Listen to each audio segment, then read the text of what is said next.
Pues antes de compartir la palabra de Dios, ya hemos estado por 3 semanas llevando un estudio breve, muy corto, de 3 minutos que se convierten en 15, y vamos a tratar de cerrar en 5 hoy, pero es un estudio acerca de la mayordomía. ¿A cuánto les ha parecido importante e interesante aprender acerca de cómo ser buenos mayordomos? ¿Cómo ser buenos mayordomos en el reino? ¿Sí? ¿A 5 personas? Muy bien, con esas 5 lo hacemos. Realmente ha sido de bendición, ¿verdad? Amén. Ha sido muy bueno porque nadie nos enseña estas cosas o no nacimos con este entendimiento. Pero la palabra de Dios le dedica mucho tiempo y le dedica mucho espacio al tema de la administración. ¿Por qué? Porque así como Dios nombró a Adán mayordomo de este mundo, nosotros hemos heredado esa encomienda. Usted y yo hemos sido heredados de una responsabilidad que conlleva también a beneficios y privilegios. Yo no sé si usted prefiera ser objeto de la misericordia siempre o prefiera ser un medio de bendición para que otros puedan ser salvados y ayudados. Yo deseo ser un medio de bendición. ¿Desea usted ser un medio también? Gloria a Dios. Pues vamos a tener este estudio muy breve. Tome nota sobre todo de los versículos bíblicos que son fundamentos espirituales. Son fundamentos que nos ayudan a crecer. Y he titulado la enseñanza del día de hoy, siendo las 12:02 para terminar a las 12:07, el dinero es un excelente siervo, pero es un terrible amo. Y si no compartiera nada y nada más nos quedamos con el título, yo creo que ya entendimos la lección, ¿cierto? El dinero es un excelente siervo. ¿Por qué? Porque el dinero nosotros lo producimos, lo generamos. Dice la palabra de Dios que Él nos ha dado el poder de hacer riquezas. Es un beneficio y es un don y un talento que Dios le dio al hombre, el fructificar, el poder generar, el poder crear. De hecho, somos hechos a imagen y semejanza de Dios, y Dios es un Dios creador. Nosotros tenemos también ese mismo apelativo, somos creadores, somos creativos.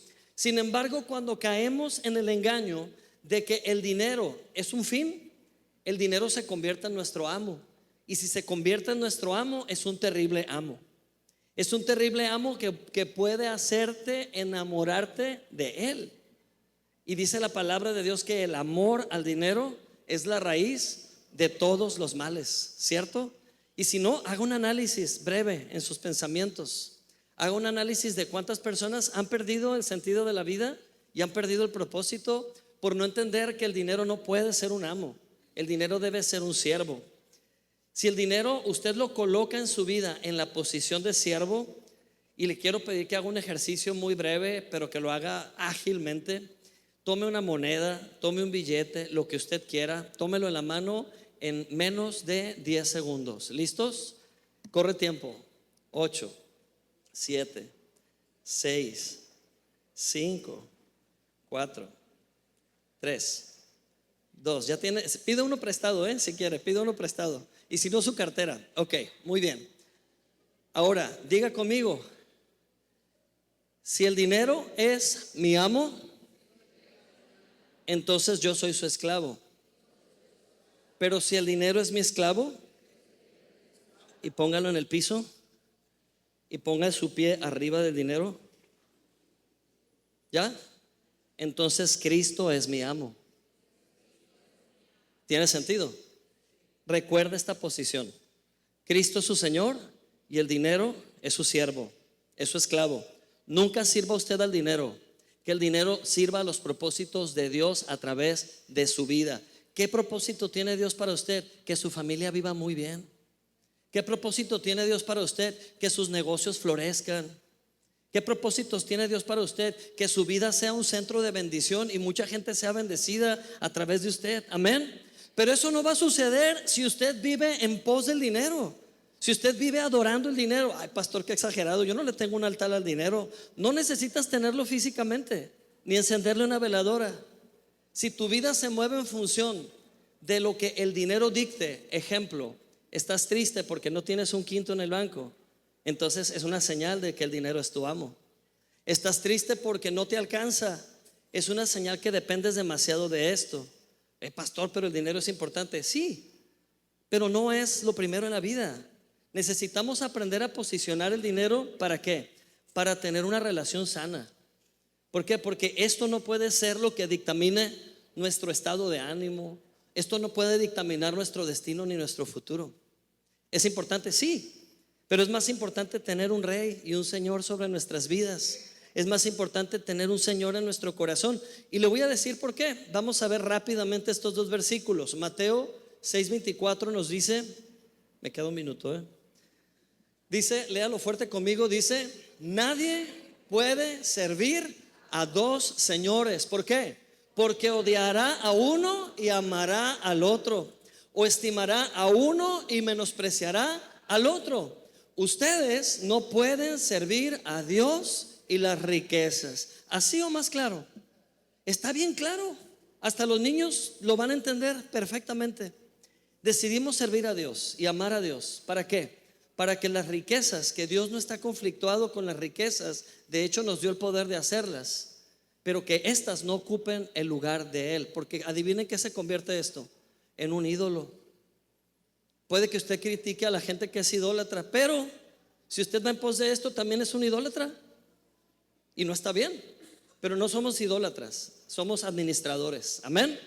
Y dice por último, primera de Timoteo 6:10, léalo conmigo, que dice: porque la raíz de todos los males es el amor al dinero, el cual, codiciando algunos, se extraviaron de la fe y acabaron por experimentar muchos dolores. Cierto, hay tantos ejemplos de personas que se extraviaron de la fe por perder el enfoque correcto. Pero eso no sucede aquí en Gracia Sin Fin. Tenemos claro quién es nuestro Señor, tenemos claro a quién servimos. Amén, gloria a Dios. Así que quiero invitarle a que oremos juntos. Y antes de orar, que se pregunte esto. La pregunta no es: ¿tengo suficiente dinero? Pero la pregunta es: ¿me tiene el dinero? ¿El dinero me tiene a mí? O sea, ¿el dinero me tiene cautivo a mí? Y yo creo que la respuesta es: no más, no más. Cristo es mi Señor. Ore conmigo. Ponga su mano en su corazón y diga: Padre, gracias porque tú eres mi Señor, porque tú eres mi Salvador. Y gracias porque tú me has dado el don, el poder de administrar, de engrandecer, de expandir. Señor, me has dado una mentalidad no de pequeñez ni escasez, pero una mentalidad abundante, porque tú eres abundante, porque tu palabra es abundante, porque tu gracia es suficiente. Así que te doy gracias por recordarme quién soy en Cristo, porque soy un mayordomo, soy un creyente que ha sido puesto sobre mucho para administrarlo y para multiplicarlo. Gracias, Padre, porque tu promesa para mí y mi familia es que nunca vamos a padecer necesidades, porque tú eres nuestro proveedor. Tú eres quien suple a tiempo. Podemos pasar momentos difíciles, podemos pasar momentos complicados, pero siempre al final somos más que vencedores por medio de tu amor. En el nombre precioso de Jesús. Amén. Amén, gloria a Dios. Vamos a honrar a Dios a través del dar, como cada domingo. Lo vamos a hacer con ese entendimiento correcto, con el entendimiento de su palabra. Dice la palabra que cuando lo hagamos como una actitud o un acto de adoración, no con tristeza, ni lo hagamos por necesidad, pero lo hagamos con corazones alegres. Amén. Así que vamos a bendecir la obra de Dios y cada quien hágalo como proponga en su corazón. Amén.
Bueno, pues vamos a preparar el corazón para recibir la palabra de Dios el día de hoy.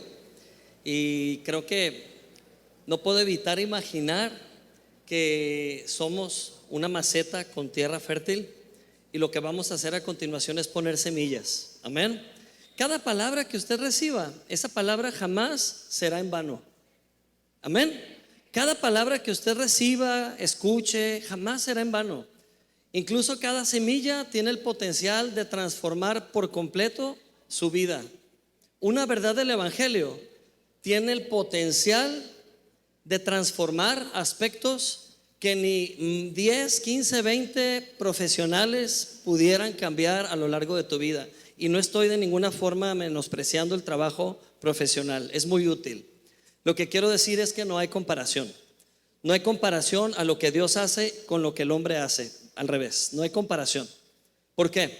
Porque el hombre hace lo que puede con sus limitantes, pero Dios no tiene límites.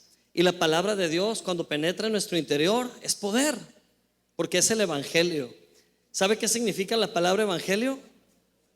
Buenas noticias, buenas nuevas. ¿Le gustan las buenas noticias? Me encanta recibir buenas noticias. ¿A quién no, verdad? Justo hace unos días le decía a mi esposa: tengo unas ganas de recibir un buen email, un buen WhatsApp, una buena llamada. Y Perla se me queda viendo como: ¿y no recibes? Pues sí, pero casi siempre son llamadas para otras cosas, ¿verdad? Pero quisiera un día recibir así una llamada con una gran noticia, como: se ganó usted unas vacaciones. Van a decir, no tienes vergüenza, van a decir, ¿verdad? Se ganó usted, no sé, una cena, un carro. Nos gustan las buenas noticias. Nos acostumbramos muy fácilmente a lo bueno, ¿cierto? Porque tontos no somos. Nos acostumbramos muy rápido a lo bueno. Quiero decirle que a veces hay días que son así, porque son días bajo el sol. Salomón lo tenía muy claro. Salomón, el hombre más sabio registrado en la historia después de Jesús, porque Jesús se hizo hombre y le ganó a Salomón. Pero antes que Jesús, Salomón era registrado como el hombre más sabio y más próspero del planeta. Y dijo Salomón de una manera muy acertada que no hay nada nuevo debajo del sol. Y lo dijo en un tono de frustración. Si usted lee Lamentaciones, usted lo va a lamentar. Si no lo lee con la revelación del Espíritu Santo. Amén. Si usted lee Lamentaciones como una obra literaria, va a decir: wow, qué lenguaje, qué interés, pero qué depresión siento. Porque Salomón escribió Lamentaciones en una etapa oscura de su vida. Y la Biblia, quiero decirle que es un libro franco, es un libro transparente. No es un libro que se inventa historias para alegrarle el día. No, es un libro que habla verdades tal cual. Y es tan franca la Biblia que a veces hay historias que nos asustan, que decimos: oye, qué fuerte, tápenle los oídos a los niños, porque eso suena violento, ¿verdad? Pero lo que hace la palabra de Dios, lo que hace la Biblia, es darnos un referente de qué es la humanidad tal cual, sin Cristo. Y si usted lee el Antiguo Testamento, está bien claro cómo era la vida sin Cristo. Seguían a un Dios, sí, pero qué duro era. Trataban de alinearse a las verdades de un Dios, sí, pero ni siquiera eran llamados hijos, eran llamados pueblo. ¿Se da cuenta de la diferencia de ser llamado familia a ser llamado pueblo? Es muy grande la diferencia. Es muy diferente decir soy hijo del rey a decir soy un súbdito del rey, un sirviente del rey, o soy parte del pueblo que el rey gobierna. Es muy diferente, ¿cierto o no? Pues hoy usted tiene el privilegio de llamarse hijo amado de Dios. Usted hoy tiene el privilegio de ser llamado heredero de Dios. ¿Cómo la ve? ¿Es una buena o no es una buena noticia? ¿Sabe qué es el Evangelio? El Evangelio es notificarle que usted tiene una herencia. El Evangelio es notificarle que usted tiene un reino pendiente de ser gobernado. Y si usted vive la vida siendo esclavo del dinero, si usted vive la vida mortificado por qué va a pasar mañana, yo ni siquiera sé qué va a pasar hoy en la tarde. Pero si usted vive mortificado por el futuro, usted se va a perder el enfoque correcto. El enfoque correcto es el Evangelio, es entender nuestra identidad a través del Evangelio. Usted es llamado heredero de Cristo, amén. Y esa información que le estoy dando hoy, de nada, pero esa información que le estoy dando hoy, buenísima, está en su Biblia. No crea que es información clasificada. Fue información clasificada. Para el pueblo de Dios, para Israel, ellos tenían todas las sombras, todas las señales, todo lo que les apuntaba a que un día habría un pueblo llamado iglesia y sería familia de Dios. Ellos vieron de lejos muchas cosas que iban a suceder en el futuro y lo veían a través de metáforas, a través de tipos o tipologías. ¿Qué es una tipología? Una figura que apunta a una verdad. Por ejemplo, ¿quién ha escuchado del tabernáculo? El tabernáculo de Moisés. Sería interesante tener una enseñanza referente al tabernáculo, porque hoy en día se estudia el tabernáculo como un acontecimiento histórico. Ah, sí, los israelitas tenían un templo móvil, un templo desmontable, viajaban y movían su templo. Si nada más nos quedamos con esa información, estamos en la zona oscura de la ignorancia. Estamos tratando de entender algo con un velo. Pero ¿qué cree? Cuando Jesús gritó en la cruz, consumado es, he terminado, lo primero que sucedió es que el velo del templo se rasgó de arriba abajo y todo lo que estaba oculto fue revelado. El pueblo de Israel vivía con un velo porque no tenían al Espíritu Santo, al Espíritu de verdad. Pero después de la cruz, después de que usted le dio un sí a Jesús, el Espíritu Santo entró a su corazón y le ha revelado y le sigue revelando la verdad. ¿Y la verdad qué hace por usted? La verdad le hace libre. ¿Libre para qué? Libre para reinar, libre para gozar los beneficios de la cruz, libre para reinar siendo heredero de la gracia de Dios. Amén. Gloria a Dios. ¿Es una buena noticia o no? Ponga cara de emocionado, por favor. No, gracias. Está más emocionado el púlpito que usted. Es una gran noticia. Es una gran noticia porque ya no vivimos con un velo. Hoy vivimos con entendimiento, con revelación.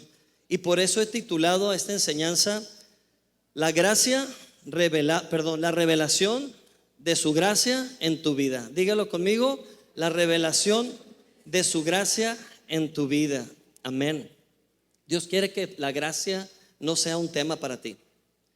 Dios quiere que entiendas que la gracia es Cristo revelado a tu vida.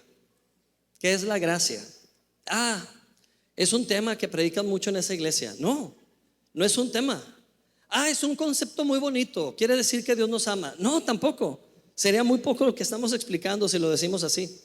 Pero la gracia es una persona que quiere ser conocida. La gracia es una persona que quiere vivir en ti. La gracia se llama Cristo Jesús. Cristo Jesús es el favor inmerecido.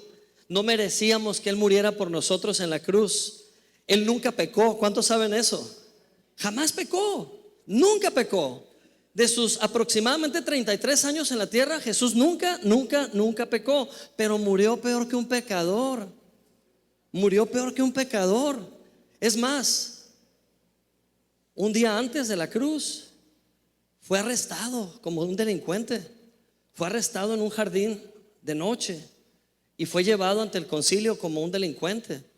Fue azotado conforme a la tradición judía y las leyes judías. Debía ser azotado como pecador y nunca pecó. Solo hacía el bien, sanaba a los enfermos, resucitaba muertos, liberaba gente cautiva por demonios. Es lo que hacía. ¿Por qué murió así? Porque estaba escrito. Porque Jesús se entregó a sí mismo. Quiero aclarar esto. A Jesús no lo secuestraron y lo llevaron a la fuerza. ¿A poco no creen ustedes que Jesús en un momento hubiera podido decir: tierra, ábrete y trágate a todos mis enemigos? Claro, lo hubiera podido hacer. Dios hizo eso en el Antiguo Testamento por el pueblo de Israel. Abrió el mar y se tragó a todo el ejército de Egipto para que no destruyeran a su pueblo. Pero ¿por qué Jesús no hizo eso? Hubiera sido un buen atajo, hubiera sido un buen escape. Porque Él no vino a eso. Él vino antes de nacer en este mundo como un ser humano. Vino con la misión clara de entregarlo todo por ti. De entregarlo todo por ti. Cuando Él estaba siendo arrestado, no podía evitar pensar en ti. Literal, pensar en tu futuro, Pensar en que tú no la ibas a hacer en esta tierra en tus fuerzas. Nunca ibas a poder cumplir el estándar de la perfección de Dios. Entonces Jesús se hizo obediente hasta la muerte y muerte de cruz. Amén. Y estando en la cruz padeció de todo. Fue escupido, fue humillado, fue herido, fue lastimado, hasta el punto en que Jesús gritó y dijo: Dios mío, ¿por qué me has abandonado? ¿Qué estaba pasando? Jesús nunca le había llamado Dios a Dios. Jesús siempre le llamaba Abba, Abba, Abba. ¿Qué quiere decir Abba? Ab es papá, pero Abba diminutivo, papi. Jesús siempre le llamó papi a Dios. Era una cercanía tan grande, una intimidad tan grande de padre a hijo. Pero la única ocasión en la historia que Jesús deja de llamarle Abba a Dios y le llama de una forma impersonal: Dios mío, ¿por qué me has abandonado? Veamos la radiografía de esto. Lo que en realidad estaba pasando es que ya el que estaba colgado en el madero ya no era Jesús. Era el pecado del mundo. Era tu pecado. No dice la Biblia que Jesús llevó tus pecados. Dice la Biblia que Jesús se hizo tus pecados. Él tomó el lugar de tus pecados. La cruz era un lugar de juicio para el pecado, era un lugar de juicio para la delincuencia. Y que Jesús haya tomado ese lugar por ti es lo mismo que pasó en el Antiguo Testamento, en el tabernáculo, cuando la gente traía ovejitas inocentes, corderitos limpios, sin mancha, para que fueran sacrificados por el pecador. Y el pecado del hombre, entrar ese corderito inocente, pero la inocencia de ese animalito subiera como un olor fragante ante el trono de la gracia de Dios, y Dios declarara perdonado al pecador por ese sacrificio expiatorio. Y que Jesús haya entregado todo en la cruz hasta gritar: consumado es que la ira de Dios contra el pecado ya había entrado a su cuerpo. Imagínense el dolor del cuerpo de Jesús de cargar con cada mentira tuya, de cargar con cada traición tuya, de cargar con cada pecado. Era doloroso. Por eso dice la Biblia que su cuerpo quedó irreconocible como un trapo inmundo. Pero lo más maravilloso es que al final sobrevivió al juicio y pudo decir, la ofrenda misma pudo hablar, la ofrenda misma pudo gritar: consumado es. ¿Qué quiere decir eso? Señor, te entrego a una generación limpia, te entrego a una generación de justos, te entrego una familia, te entrego nuevos hijos. Aquí están estos hijos. Tú has sido limpiado por la sangre preciosa de Cristo, y ese es el evangelio. Jesús es la gracia de Dios, porque es un regalo que no merecíamos. ¿Estamos de acuerdo en esto? Totalmente. Por eso dice Romanos 5:17, y le pido que lo lea en voz fuerte conmigo. Dice: mucho más reinarán en vida los que reciban la abundancia de la gracia y del don de la justicia mediante un solo hombre. ¿Quién es? Jesucristo. Amén. Creo que me faltó una parte del contexto de este versículo, pero este versículo comienza con: porque si por la transgresión de uno solo reinó la muerte, coma, y ahí continúa: mucho más reinarán en vida los que reciben la abundancia de la gracia. O sea, la transgresión de un hombre. ¿Quién era aquel hombre? Adán. Adán nos sumió a todos en el pecado. El pecado de Adán hundió a la humanidad. El primer hombre, Adán, arruinó todo. Pero el segundo Adán, el segundo hombre, Cristo, no es casualidad que fue colgado en un madero. Está tipificado en una cruz, porque sí, así era el instrumento de muerte. Pero en realidad la palabra original es madero. Un madero es un poste. Simboliza un árbol. Simboliza un árbol de maldición. ¿Saben qué hizo literal Jesús? Tomó el lugar del árbol que tomó Adán y Eva. Se volvió a convertir en ese árbol de muerte. ¿Para qué? Para que nadie más comiera ese fruto. Él se lo comió. Se lo comió todo para ya no dejar condenación para ti. Y a cambio de eso resucitó para ser el árbol de vida que puedas comer cada día y vivir firme en Cristo. Vivir libre, victorioso. Amén. Gloria a Dios. ¿Qué prefieres? ¿Un milagro o una revelación? Sean honestos. Amén. Ok. Me encantaría tener esos botones anónimos y que oprimieran realmente lo que piensan. Los que ya saben la respuesta, sé por qué dijeron un milagro, perdón, revelación. Pero el mundo busca un milagro. Si yo hago una encuesta a 100 mexicanos, dijeron, el 95% de la gente busca un milagro. Honestamente, la primera vez que venimos a una iglesia es porque tenemos necesidad. Lo dijo Tito aquí enfrente. Todos tenemos necesidades y buscamos una solución, buscamos un milagro a nuestro problema, ¿cierto? Puede ser buscar respuesta a una situación que tú no puedes controlar, puede ser escasez, puede ser un tema de enfermedad, puede ser un tema de adicción, puede ser un tema relacional. Yo no sé, es tan variable, pero lo cierto es que necesitamos un milagro de Dios. Y la Biblia nos cuenta la historia de 10 hombres que tenían una gran necesidad. Nadie aquí se acerca ni así a la necesidad de esos 10 hombres. Y ahorita vas a saber por qué. Es porque esos hombres se estaban cayendo literal en pedazos. No era metafórico. Ya ven que a veces bien dramáticos decimos, me estoy cayendo en pedazos, ya no aguanto esta situación. Esos hombres literal se estaban cayendo en pedazos porque eran 10 leprosos. Estos 10 leprosos caminaban y cada 10 pasos que daban algo se les caía. Y ya estaban hasta acostumbrados. Iban caminando y decían, hey, una nariz, ¿a quién se le cayó la nariz? A mí. Sigamos. Estoy siendo sarcástico, pero era muy feo. Vivían esos 10 hombres y la Biblia nos dice que eran 9 judíos, israelitas y un samaritano. Yo no sé, pero lo veo como una estadística. 9 judíos y un samaritano. ¿En qué se especializaba el pueblo judío? Ustedes díganme, ¿en conocer qué? En conocer la ley. ¿Y qué hizo la ley por ellos? Nada, porque la ley no tenía poder para sanar. Nada, porque no era la función de la ley sanar. La ley, su única función era hacerles ver que estaban mal. La ley les recordaba su lepra. ¿Por qué? Porque la misma ley, que era una constitución de una nación, en un apartado de salubridad, entre sus 613 cláusulas, algunas de ellas hablaban de salubridad. Una de ellas decía que ningún leproso debía andar en el pueblo. Y es más, si tú tenías lepra, según la ley, tenías que gritar donde estuvieras, inmundo, inmundo, inmundo, para que la gente, cuando escuchara tu grito, se alejara de ti y no propagara así la lepra. Digo, es una buena medida, pero no está padre cuando tú eres el problema. No está padre, menos tú solo gritar que eres alguien indeseable. Y esos 10 hombres, ¿se pueden imaginar cómo era su estilo de vida? No había estilo de vida, era sobrevivencia total. Pero un día supieron que Jesús de Nazaret iba a pasar por ahí, por el camino a Samaria. Y los 10 se dejaron venir lo más cerca que pudieron. Y cuando vieron a Jesús pasar por el camino, los 10 al mismo tiempo empezaron a gritar, Jesús, Jesús, sánanos, Jesús. Y gritaban a todo pulmón esperando ser escuchados. ¿Y saben qué? Dice la Biblia que Jesús los escuchó. Se paraban de lejos alzando la voz. Le gritaban, Maestro, ten misericordia. Y cuando Jesús los vio, ni siquiera dice la Biblia que se paró a orar por ellos. No oró por ellos. Solo les dijo, ¿qué pasó, muchachos? Ten misericordia de nosotros. Ya la tuve.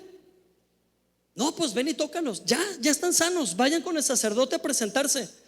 Y ellos se veían, todavía tenían descomposición, todavía olían mal. Se veían unos a otros y decían, no, estás igual. Pero la orden, ¿cuál fue? Vayan al sacerdote. Y conforme van dando pasos, ustedes van a comenzar a ser reintegrados. Ustedes van a comenzar a ser transformados. Tal vez estás buscando un milagro instantáneo. Tal vez estás buscando que tu problema se arregle cuando salgas de la reunión. Lamento informarte que no funciona así. Lamento informarte que un milagro no funciona así. Dios no quiere darte un milagro. Dios quiere que tú seas el milagro. Dios quiere que tu vida sea portadora de un milagro. Amén. Porque Él está interesado que tú seas un testimonio viviente. Dios no quiere que te pase algo bueno. Dios quiere que tú seas algo bueno para su obra. Dios quiere que tú seas un testimonio vivo. No algo que enseñar, sino enseñarte a ti mismo como una evidencia del poder de Dios. Hay tantos exleprosos aquí. Qué feo, ¿verdad? Lo que dije. Pero ¿cuántos dicen amén? La lepra es símbolo de pecado. ¿Cuántos son expecadores? No les dé pena, no voy a poner fotos de ustedes ni nombres, pero ¿cuántos son ex pecadores? Todos.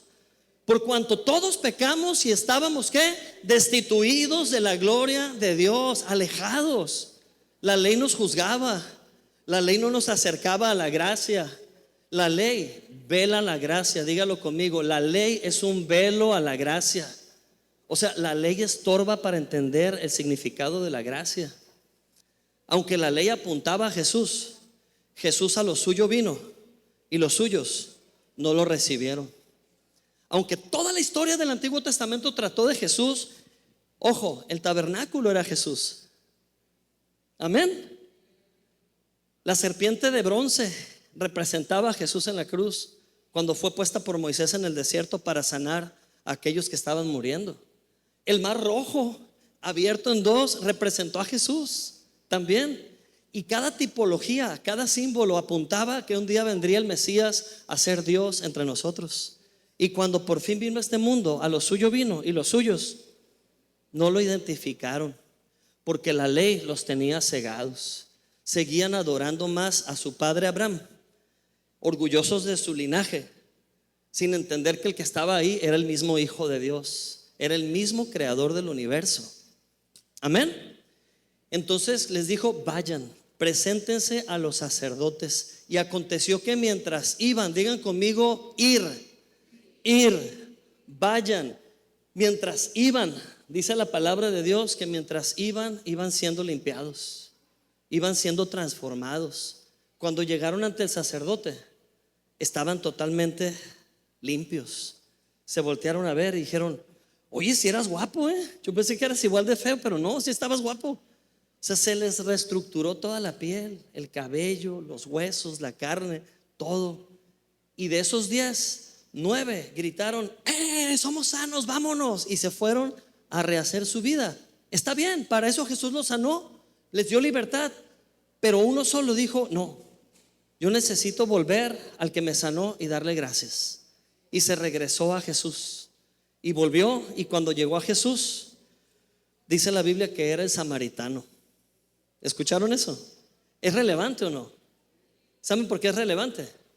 Porque el único que no conocía la ley era el samaritano, y se sintió con la necesidad de agradecer. Entendió que nada era mérito suyo, entendió que todo esto era un regalo. Y el samaritano ex leproso vino y se postró a los pies de Jesús. ¿Qué hizo? Esta palabra es importante: postrarte. ¿Alguna vez te has postrado? Si pasara la reina de Inglaterra por aquí, así caminando, ¿alguien se arrodillaría? ¿Saben por qué no? Porque no es nuestra reina. Pero si aquí hubiera una familia de ingleses, se levantarían corriendo a hacerle reverencia. ¿Por qué? Porque es su reina. Créanlo o no, en los países donde todavía hay monarquía, la gente se siente cortesana y hace ademanes de, ¿cómo se dice?, de respeto a sus reyes. Pero si Jesús pasa por aquí caminando, ¿te postrarías? Sí, ¿por qué? Porque es tu rey, porque es tu salvador. Ahora, Él no va a pasar físicamente por aquí, porque Él ya vino, ya resucitó, ya ascendió y está sentado en el trono. Tiene un lugar para ti a un lado, te tiene ahí sentado en espíritu con Él. Pero todos los días puedes postrarte en tu corazón al Rey de Reyes. Todos los días puedes reconocer que esa lepra que tuviste solamente la pudo quitar. Todos los días puedes reconocer que si estás viviendo una ventaja en tu vida, no es casualidad, es su gracia. Todos los días puedes reconocer que fue por Él y a través de Él que la gracia te es revelada a cada instante, y esa gracia hace la gran diferencia. Amén. Y ese hombre se arrodilló ante Jesús y le dio las gracias. Y Jesús le respondió: ¿que no eran 10 los que fueron limpiados? Jesús ya sabía, ¿verdad? ¿Y los 9 dónde están?, le dijo. No hubo quien volviese y diese gloria a Dios, sino solo este extranjero. O sea, esto no se lo estaba diciendo al ex leproso, se lo estaba diciendo al tumulto de gente que amaba la ley y que no entendía quién estaba ahí. Y le dijo: levántate, vete, porque tu fe te ha salvado. Tu fe te ha salvado. Por gracia somos salvos, pero esto es por medio de la fe. Amén. Así que la gracia de Dios está aquí. pero solamente por la fe puedes acceder a ella. La respuesta que tú veniste buscando ya existe. La respuesta a tu necesidad ya existe y en sobreabundancia. Pero si no hay fe, la fe es la mano que toma. Si no tienes fe, si no hay manera de tomar lo que está ahí, solo lo vas a ver pasar. Y Dios quiere que lo tomes, pero es por fe. Muchas personas vienen por el favor de Dios queriéndolo comprar. Y si Dios me hace el milagro, ¿qué hago a cambio? ¿Qué sacrificio quiere Dios de mi parte? ¿Que le sirva un año? ¿Que no me case? ¿Que baje las escaleras en mis rodillas? ¿Qué quiere Dios que haga para que le agradezca? Nada, solo que le des la gloria a Dios, es todo. Y si te puedes postrar y adorarlo, no es para beneficiarlo a Él, es para beneficiarte a ti. Es para que tu ego deje de ser tu Señor y que Cristo sea tu Señor. Amén. ¿Estamos juntos aquí? Así que los 9 recibieron un milagro. ¿Y cuál fue el final de la historia? Su milagro. Vivieron vidas sanas y ya. Pero solo uno, el samaritano, recibió revelación. Porque cuando él se postró, nadie se postra ante alguien sin admitir que ante quien se postra es rey, es autoridad, es Señor. 2 hombres en la Biblia tuvieron esa revelación y ninguno de ellos estaba alineado a la ley. Este ex leproso samaritano se postró ante Jesús, entendió que era el rey y Señor del universo. Y el ladrón que estaba clavado junto a Jesús le llamó Señor. Un delincuente llamándole rey a Jesús. Y Jesús en ese momento lo justificó y lo perdonó. ¿Por qué? Porque también era una persona reprobada por la ley. La ley no justifica. La ley cumple muy bien su función: recordarte que no la haces, recordarte que sin Cristo estás perdido. Esa es la función de la ley. Ahora, ¿tienes a Cristo? Ya la hiciste. ¿Tienes a Cristo? Tienes la revelación. ¿Tienes a Cristo? Tienes más que un milagro. Eres un milagro. Su revelación te hace un milagro. Amén. ¿Están contentos? Denle un aplauso a Cristo. Esas son buenas nuevas, buenas noticias. Amén. Te diré algo: un milagro no produce revelación, pero una revelación sí produce milagros. Amén. Si hoy la palabra te es revelada, te advierto, tiene efectos secundarios. Vas a estar toda la semana teniendo flachazos de esta palabra que te fue revelada hoy. Y durante la semana áreas de lepra van a ser sanadas. Entre la semana áreas disfuncionales van a comenzar a funcionar. Entre la semana áreas de oscuridad donde no comprendías van a volverse luminosas. Vas a empezar a entender. ¿Sabes por qué? Porque la verdad te hace libre, la verdad te sana, la verdad te restaura. Gloria a Dios. Hay 3 principios que llevarnos hoy como revelación de la gracia de Dios. Y repitiendo que es muy importante que la gracia no sea un tema para ti, que sea una revelación. Cuando la gracia es un tema, no sabes explicarlo, solo sabes que es algo bueno. Pero cuando la gracia es una revelación en tu vida, no te va a parar la boca de explicarla. Va a fluir como río de agua viva. La gente sedienta va a empezar a beber de lo que tú les estás compartiendo, porque la gracia no quiere ser información en ti. La gracia quiere ser vida a través de ti. Amén. Y esta historia, segunda historia, la encontramos en Marcos 8, del 1 al 9. Y para recordar qué significa el 8 en la Biblia, nuevos comienzos. Amén. Esta historia que vamos a leer rápidamente es el cumplimiento de algo que pasó en el Antiguo Testamento y es como la secuela, como la segunda parte. Y vamos a ver cómo se conectan. Por cierto, en otra enseñanza les voy a mostrar una gráfica de cómo la Biblia, la historia bíblica es una línea, pero todo lo acontecido cronológicamente a lo largo de toda la historia, en un lapso de varios de miles de años, todo se interconecta perfectamente. Es como una computadora que está circuitada, tiene cables que van y vienen y conectan, y todo tiene una razón de ser para generar procesos. La Biblia es un libro hipervinculado. Amén. Hipervinculado quiere decir nadie pudiera hacer una obra así, nadie. Es más, no existe otro libro así.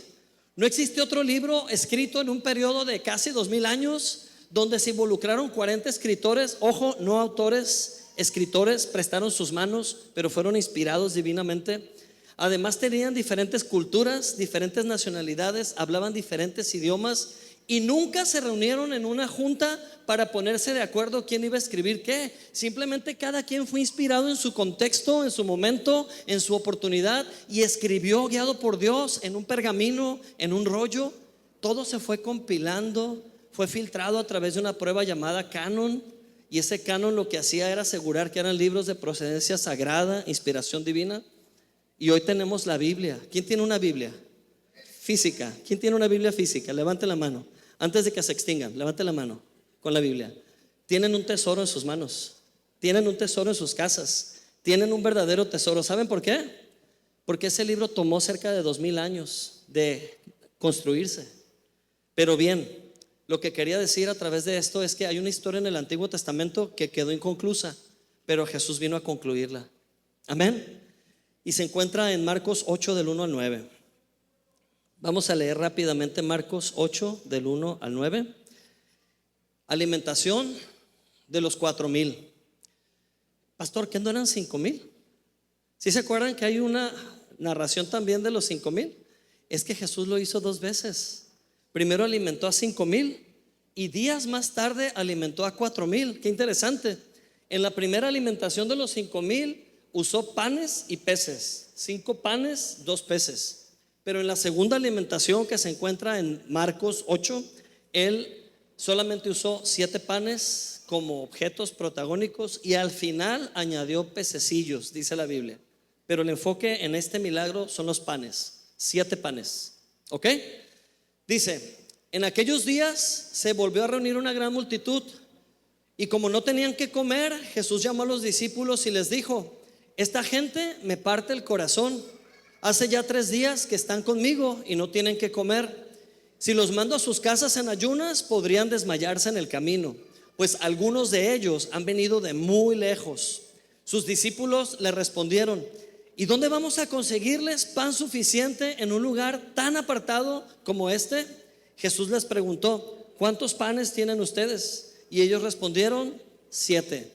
Entonces Jesús mandó a la multitud que se recostara en el suelo y luego tomó los 7 panes y después de dar gracias los partió y se los dio a sus discípulos para que ellos los repartieran entre la multitud. Ellos así lo hicieron. Tenían también unos cuantos pescaditos, así que Jesús los bendijo y mandó también que los repartieran. Y toda la gente, ¿cuánta gente era? 4000. ¿Cuántos panes eran? Y unos cuantos pececillos. Amén. Pues dice la Biblia que toda la gente, dice, toda la gente comió hasta quedar satisfecha. Y cuando recogieron lo que sobró, llenaron 7 canastas. Los que comieron eran como 4000. Luego Jesús los despidió. Amén. Ok, dijimos que venimos aquí más que por un milagro, por una revelación. Amén. Porque esa revelación va a generar en nuestras vidas muchas cosas. El primer principio que encontramos aquí, y obedece justo a una imagen que vino a mi mente hace una semana. No sé si fue un sueño o me desperté con esa sensación, pero yo veía una imagen así en mis pensamientos, como la que les voy a mostrar, de mucha gente caminando por la calle y se veía así, justo así. No sé si se aprecie por la luz, pero gracias. Esa imagen vino a mi mente y me impactó mucho, hasta me perturbó un poco, me generó inconformidad, inquietud. Yo dije, qué extraño, pareciera una escena de una de estas series de Black Mirror, así, ¿no? Así una escena medio macabra, ¿no?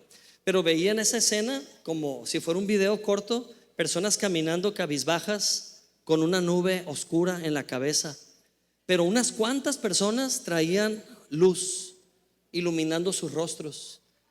Y porque oré, dije: Señor, tú me estás poniendo esa imagen por algo, ¿qué significa?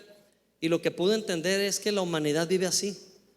Cada persona trae una atmósfera alrededor de su cabeza, y esa atmósfera se va formando conforme permite entrar información a su mente y la hace suya esa información. creencias erróneas, no sirvo para nada, no tengo futuro, me va a ir mal, no tengo lo suficiente. Mentiras, mentiras de Satanás. Muchas personas, independientemente de ser creyentes, dejan entrar información a sus mentes y hay una lucha en sus pensamientos. Si te das cuenta, toda mala acción primero tiene que concebirse en la mente, ¿cierto? Nadie asesina a nadie por casualidad o por ocurrencia. Es algo que estuvo trabajando y trabajando en esa atmósfera densa, esa atmósfera oscura. Ahora, dije algo demasiado extremo. No necesitamos pensar en un homicidio. Con el simple hecho de pensar mal de ti, de pensar mal de tu prójimo, con el simple hecho de estar cooperando con mentiras durante tu día a día.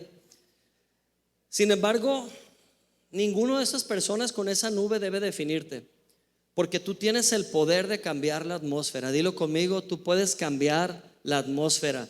Y me llama la atención que lo primero que hizo Jesús cuando esa multitud tenía hambre, lo primero que hizo Jesús fue pedir a la multitud, ¿qué les pidió que hicieran? Que se recostaran. ¿Cómo te imaginas que se recostaron? Yo me imagino que se sentaron en una posición de descanso.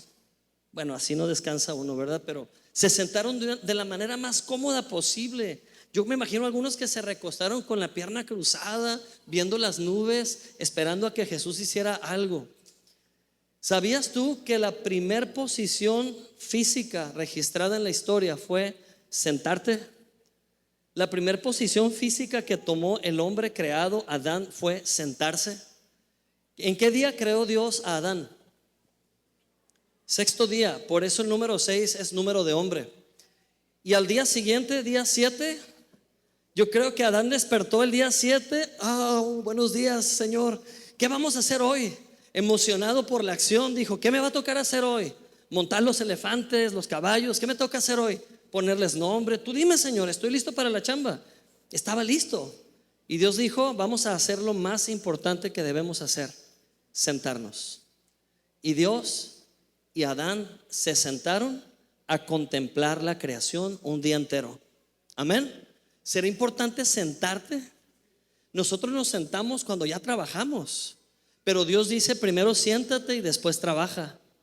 Nosotros primero nos afanamos, nos desgastamos sin medida y al final pedimos esquina y descansamos. Pero Dios dice que la clave del éxito, Dios dice que la clave de que puedas acceder a su gracia y su gracia pueda fluir en tu vida es primero sentarte con el Rey. Dilo conmigo, primero sentarme con Dios.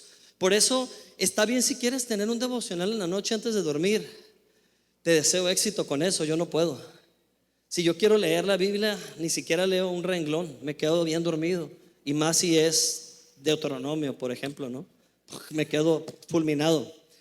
Pero ¿sabes qué?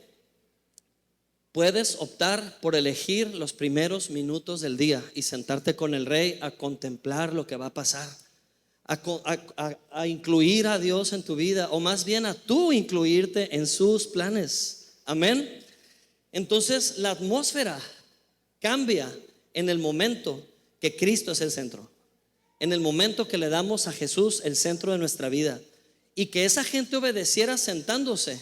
Lo que esa gente no entendía es que Jesús le estaba dando continuación a una vieja historia que quedó pendiente en el Antiguo Testamento un par de miles de años atrás, casi 1000 años antes.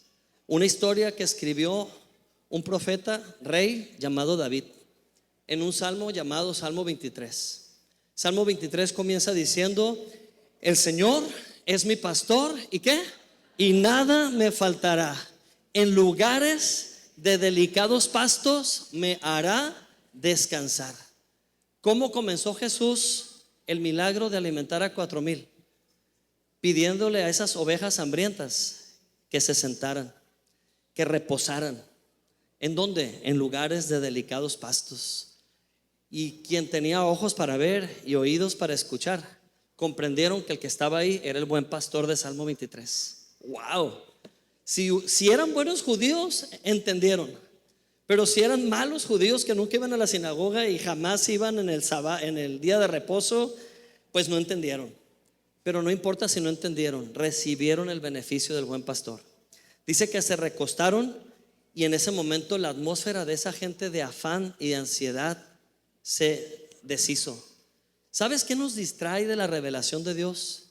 Estar afanados, cargados, atribulados. ¿Saben por qué es bueno llegar a la alabanza? Yo veo que muchos llegan cuando ya terminó la alabanza y todavía tienen el descaro de decir: es que no me gusta mucho la alabanza. Y yo les quiero decir: no es para ti. La alabanza no es para ti. La alabanza es para Dios. Entonces te pierdes de mucho brincándote la alabanza.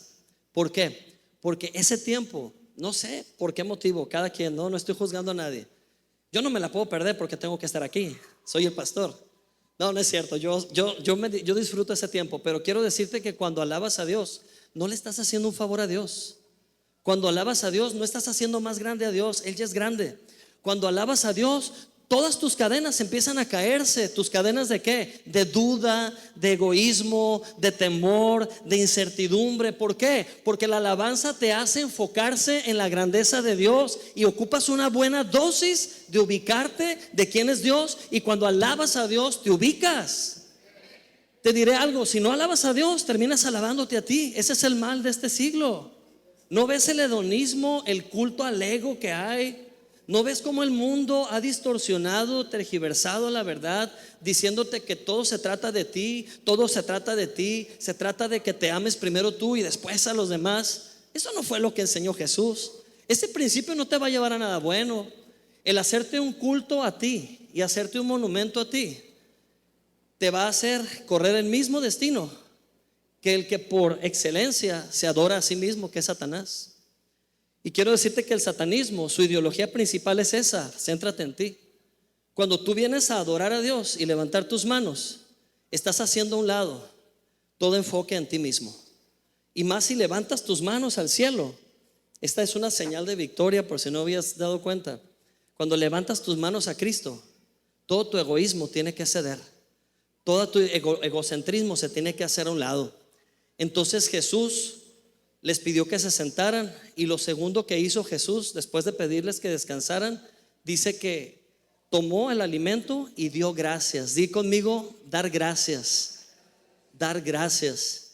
¿Sabes que cuando agradeces pasa lo mismo que cuando alabas? Haz la prueba. Te reto a que esta semana, si acaso, que no creo, pero si acaso hay un momento de estrés, si acaso hay algún momento de ansiedad, por si acaso, en lugar de renegar o en lugar de reaccionar, ponte en la mente dar gracias a Dios por 20 cosas. Ay, pastor, son muchas. Se necesitan. Necesitas enfocarte en darle gracias a Dios por lo menos en 20 cosas. Una vez yo tuve que dar gracias a Dios por 100 cosas. ¿Y sabes qué? Lo hice. Y nada que ver, el sentimiento de derrota que yo traía al final ya no existía. Ya no existía porque me volví consciente de Dios. Y es lo que necesitamos, volvernos conscientes de Dios, no de nosotros. Amén. Así que Jesús los acostó, es decir, les puso en posición de victoria. Descanso es igual a victoria. Los reyes, ¿cómo reinan? Sentados, tomando autoridad, usando la autoridad que tienen. Amén. No malinterpreten. No estoy hablando de vivir la vida físicamente sentados, hay que trabajar, pero que tu corazón sepa postrarse, que tu corazón sepa descansar en el Rey, que tu corazón sepa adorar, que tu corazón sepa agradecer a Dios. Amén. Gloria a Dios. Dice Romanos 1:16, léanlo conmigo: no me avergüenzo del evangelio, porque es poder de Dios. ¿Para qué? Para la salvación de todo aquel que cree. En primer lugar, para judíos y también para los que no lo son. Amén. El evangelio es poder de Dios. Y sabes que el evangelio, que son buenas nuevas, producen descanso. En este momento que escuchas el evangelio, hay descanso en tu corazón, sí o sí. En el momento que recibes las buenas noticias de Dios, hay gratitud en tu corazón, sí o no. ¿Estás agradecido por la obra de la cruz? Amén. ¿Te da paz la obra de la cruz? Sí. ¿A cuánto le genera paz saber que Dios no te está buscando para juzgarte? Dios no te está buscando para que le rindas cuentas. No, alguien ya se adelantó. Alguien ya fue juzgado en tu lugar. Alguien ya rindió cuentas por ti. Cree en Él. porque lo hizo por ti y es Jesucristo. Amén. Así que el evangelio son buenas noticias. Eso produce gratitud en nuestro corazón y eso rompe la atmósfera oscura, destructiva de este mundo. Esa atmósfera de amargura, de tristeza, de ansiedad, de depresión. El descanso, por más inofensivo que se vea, es poder. Isaías 30:15, léanlo fuertemente. Dice: porque así dijo el Señor, el Santo de Israel. ¿Qué dijo? En descanso y en reposo serán salvos, en quietud y en confianza será su fortaleza. Amén. ¿Te había dicho alguien que puedes vencer una batalla descansando? No tiene sentido. Es incongruente humanamente hablando. Pero en el reino de Dios hay alguien que ya peleó la batalla por ti. Solo te pide que descanses en Él, que confíes en Él. Amén. Gloria a Dios. El poder del reposo y la gratitud. Primera de Tesalonicenses 5:18 habla de gratitud, que también es un superpoder. ¿Qué dice? Den gracias en todo. ¿Por qué? Porque esta es la voluntad de Dios para ustedes en Cristo Jesús. ¿Te das cuenta que dar gracias es más que una actitud positiva? Dar gracias es más que un meme con un pajarito amarillo con brillantina. ¿Te das cuenta que dar gracias es poder? ¿Te das cuenta que dar gracias es la voluntad de Dios? Porque es la voluntad de Dios que des gracias, porque te ubica, te pone en el lugar correcto, te pone en la posición de hijo amado, de heredero. Amén. La gratitud trabaja de inmediato con tu identidad, certifica tu identidad. Una persona que no es hijo de Dios difícilmente puede agradecer sinceramente a Dios, pero tú que has nacido de nuevo en Cristo puedes agradecer. Número 2, usa lo que ya tienes. Yo no sé cuál sea el milagro que estás esperando, pero usa lo que Dios ya te dio. ¿Qué dijo Jesús a los discípulos? ¿Qué es lo que tienen? Hay 4,000 gentes hambrientas. ¿Qué es lo que tienen? Y los discípulos no lo dijeron con fe. No dijeron: Señor, es bien poquito, pero tú lo multiplicarás. No, lo dijeron con queja. Dijeron: ay, pues nomás hay 7 panes, pero pues ¿qué es esto para 4,000? Lo dijeron con duda, con incredulidad. Y les digo algo, no tienen justificación los discípulos, porque capítulos anteriores habían visto un milagro de 5,000. Hubiera sido para que dijeran: ay, Señor, pues el otro día te la rifaste, que no te la vuelvas a rifar otra vez. Pero no dijeron eso. ¿Qué dijeron? Ay, no alcanza. ¿No te identificas con la historia? ¿No te pasa que la semana pasada Dios hizo un milagro en tu vida y ahorita estás llorando porque no sabes qué vas a hacer? ¿No te pasa que hace tiempo el Señor suplió milagrosamente una necesidad y ahorita estás atorado, agobiado, viendo para todos lados sin saber la solución? No tenemos memoria. Nuestra alma olvida las cosas, pero no nuestro espíritu. Así que usa lo que Dios ya te dio. Es que no tengo mucho. No importa cuánto tengas, la medida de fe es suficiente. Dice 2 Corintios 9:8, léelo fuerte. Dice: y poderoso es Dios, ¿para qué? Para hacer que abunde en ustedes toda gracia, a fin de que teniendo siempre en todas las cosas, ¿qué tanto? Todo lo suficiente, abundéis para toda buena obra. Amén. Dios dice 3 cosas. Lo primero que dice es que ya está en ti. Lo segundo que dice es que es suficiente. Di conmigo: es suficiente. Tengo suficiente. Y lo tercero que dice es que vas a abundar en toda buena obra. O sea que vas a ser un medio de bendición porque estás creyendo estas cosas. ¿Cuántos dicen amén? Gloria a Dios. Así que si nada más estás pensando en las cuestiones físicas, te estás limitando, porque no te imaginas los recursos celestiales que Dios te ha dado, que no puedes ni siquiera contarlos. Y si quieres una prueba, tienes espíritu de valentía y poder y dominio propio.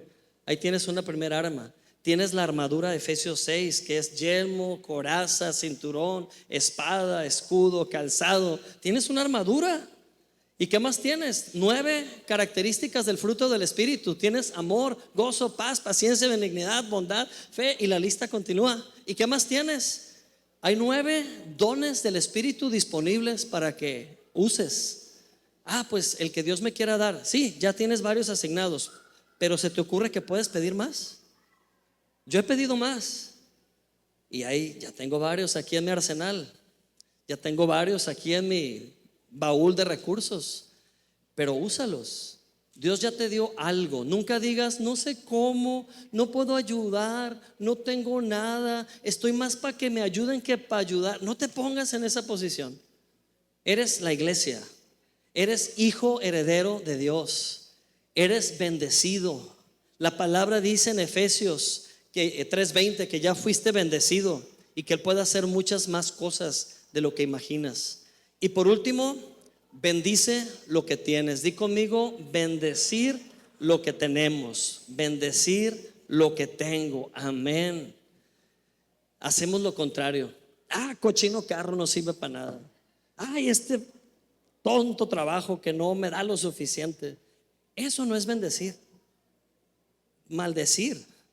Maldecimos las relaciones, maldecimos el tiempo. Cochino tiempo, no me alcanza el día. Lo estás maldiciendo, menos te va a alcanzar. Si no te alcanzaba, menos te va a alcanzar. Pero ¿qué hizo Jesús? Señor, nomás tenemos 7 panes. 7 panes, 7 panes, no van a alcanzar para nada, llévense eso. Eso hizo Jesús. No, lo tomó, lo levantó. ¿Y sabes por qué creo que lo levantó? Para que la gente no estuviera viendo lo poquito que era. Lo levantó para quitar ese estorbo de sus miradas y lo bendijo. ¿Qué dijo? Señor, bendigo este recurso, se multiplica ahora mismo. Bajó la canasta y los discípulos sacaban y sacaban, repartían, se multiplicaba el pan en las manos. Me imagino que tomaban un panecillo y cuando ya volteaban eran 5 y los iban pasando y se iban multiplicando exponencialmente. Así es nuestro Dios. Pero la clave es: bendice lo que tienes. Bendice a tu esposa, bendice tu matrimonio, bendice a tus hijos, bendice tu negocio, bendice tu día, bendice tu tiempo, bendice tu salud. No digas, otra vez me volvieron esos tontos achaques. Estás conviviendo con la maldición. Miren, hagámoslo práctico. ¿Qué es bendecir? Etimológicamente y así de sencillo es bien decir, o sea, decir el bien. Que de tu boca salga ¿qué? El bien. Bendice, amén. ¿Y qué es maldecir? Mucha gente tiene la idea de que maldecir es un conjuro y una olla y una bruja con una verruga en la nariz dándole vuelta a la olla. Eso no es maldecir. Maldecir es hablar mal, decir mal. Si yo te digo tonto, te acabo de maldecir, pero me la puedes regresar diciéndome Dios te bendiga, y te blindas tú y me regresas el bien. Entonces créanlo, tiene poder lo que sale de nuestras bocas, sobre todo en nuestras vidas. No nos maldigamos diciendo no soy capaz, no puedo, soy tonto, me falta, tengo escasez. No empieces a reportar lo malo que tus 5 sentidos perciben. Abre los ojos de tu espíritu, comienza a ver con los ojos de tu corazón. Mira lo que Dios ve, bendice, amén. Y esa es la manera en que la fe actúa. Efesios 3:20, ¿qué dice? Y aquel que es poderoso para hacer todas las cosas mucho más abundantemente de lo que pedimos o pensamos, según el poder que actúa en nosotros. Amén. Dios puede hacerlo, pero ¿cómo lo va a hacer? En cooperación con el poder que habita en ti. Es un ganar, ganar. Amén. Únete al proyecto de Dios, que es para tu bien, es para lo que Él quiere hacer en tu vida. Practica su presencia, alábalo, date buenas noticias, predícate el evangelio. A veces pensamos que el evangelio es para los perdidos, y sí lo es, pero asociamos de quiero ir a evangelizar, pensando quiero ir a la calle a hablarle a la gente que no conoce. Amén. Eso hacemos con el evangelio. Pero ¿se te ha ocurrido que el evangelio también es para los salvos? ¿Se te ha ocurrido que el evangelio también es para los creyentes? Es más, no es opción, es nuestro pan de vida, es nuestro pan diario. El evangelio es Cristo. Necesitamos primeramente nosotros saciarnos del evangelio para ir a saciar a otros también del evangelio. Amén. Y si estás pasándola mal, tú tienes el poder de decir hasta qué horas. Es más, tú puedes decir, este día ya no sirve. O puedes decir, hasta aquí llega ese malestar, porque la próxima hora me la voy a pasar bien. Voy a estar contento, voy a estar gozoso. Le pinto una raya a toda atmósfera oscura, la echo fuera de mi vida, todo mal pensamiento, todo argumento necio fuera de mi mente en el nombre de Jesús. Amén. Vamos a poner en práctica lo aprendido hoy. Te invito a que ahí en tu lugar ores conmigo, cierres tus ojos y simplemente digas estas palabras. Si quieres levantar tus manos a Dios en este momento, te animo a que lo hagas y por un momento quites tu mirada de tu necesidad, quites tu mirada de tu problema y mires a Jesús, mires al Rey glorioso, al Rey que te sonríe, al Rey que te ama, y le digas con toda sinceridad: amado Señor, amado Dios, gracias por salvarme, gracias por darme vida nueva, por darme una nueva identidad. Gracias porque soy un hijo amado, perdonado, bendecido, heredero. Gracias, Señor, porque me rescataste, me sanaste de toda lepra. Señor, el pecado no tiene más poder sobre mí, porque ya no estoy bajo la ley, sino bajo la gracia. Gracias, Señor, porque el regalo de Dios, el favor inmerecido, murió en una cruz por mí. Jesucristo mismo, el regalo que no merecía, se entregó en mi lugar. Y por Jesús hoy puedo gozar de una posición de hijo. Por favor, que esto salga de tu boca, porque es bendición para ti. Por favor, verbalízalo, háblalo, porque te estás bendiciendo tú solo. Por favor, di conmigo: Jesucristo es mi Señor, Jesucristo es el Rey, Jesucristo es todo en mi vida. Y hoy descanso en los pastos delicados de mi buen pastor. Y hoy sacio mi sed con las aguas de reposo. Hoy apago la sed en mi vida, porque el buen pastor todo lo suple en mi vida. Gracias, Señor. Gracias, Padre, porque tú me guías con tu vara, tú me guías con tu callado. No camino con incertidumbre, sino con seguridad, porque el buen pastor va por delante. Simplemente me dedico a seguir a mi buen pastor, que es Cristo. Gracias, Jesús, porque tú me llevas a través del valle de sombras, pero ese valle es transitorio, no es mi habitación. No dice tu palabra que me llevas a vivir ahí. Me estás llevando a través del valle, porque el destino final es la mesa del banquete. Esa mesa servida, esa mesa con toda respuesta es mía. Camino hacia esa mesa. Imagina una mesa kilométricamente larga, llena de toda clase de alimentos y recursos. Mira, por favor, en esa mesa lo que necesitas. Míralo, obsérvalo, y ahora hazte un favor. Por fe, tómalo, porque esa mesa es tuya. Esa silla que tomaste tiene tu nombre. Siéntate a la mesa del Rey, sáciate y ríete de los que se burlaban de ti. Ríete de los escarnecedores, ríete del enemigo, porque te quiso destruir, pero el buen pastor vino en tu rescate. Gloria a Dios, porque el bien y la gracia te perseguirán todos los días de tu vida. La gracia de Dios te perseguirá, la revelación de su amor te perseguirá todos los días de tu vida, y en su casa morarás por siempre. Amén. Dale un aplauso a Cristo Jesús. Nos ponemos de pie y nos despedimos adorando a Dios con todo nuestro ser. Levanta tu voz al Señor, adórale.